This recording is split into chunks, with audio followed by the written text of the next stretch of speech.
Hai guys, John Angler sini. Okay, bertemu lagi kita di episod yang ketiga. Masih lagi tentang teknik quiver trapping, quiver trap. Bagi yang tak tahu apa itu teknik quiver trap, teknik quiver trap ni adalah sejenis teknik terbaru, teknik top water yang diperkenalkan oleh David Swanesek. Korang boleh google mencari maklumat siapa David Swanesek ni. Hari ni aku nak terangkan tentang setup. Okay, video yang lepas aku dah cerita macam mana nak rigging dia kan.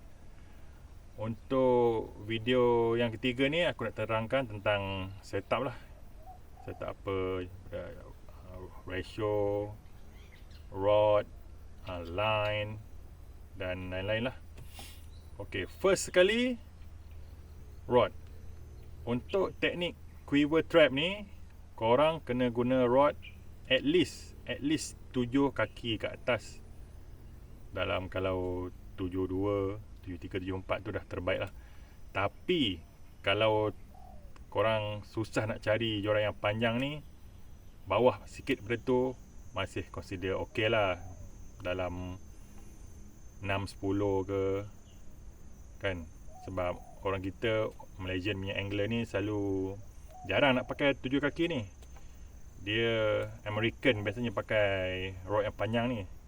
Tapi tak apa, asalkan korang boleh cuba teknik ni, itu pada aku dah cukup bagus lah. Then tentang reel, seperti mana yang korang tahu, teknik top water of course lah, reel kena ratio yang laju sikit. Jadi ratio reel 7 ke atas adalah yang terbaik lah. 7 ke 8 ke. Then mainline kena guna braided line, tali benang 30 pound. The best is 30 pound. 40 pun consider lagi ok. Sebab sekarang kan braided line kan banyak dia punya, banyak manufacturer dah keluarkan poundage tinggi tapi diameter dia kecil kan. So terpulang pada korang yang itu. Leader pula, leader lebih kurang dalam 40. Kalau 30 pun boleh lah. Lebih baik gunakan leader mono, sebab leader mono dia bersifat timbul. Jadi dia akan membantu skibble untuk terapung, untuk korang menggayakan skibble tu lah. Then rod tu kena berkekuatan medium heavy lah, medium heavy. Dan taper regular.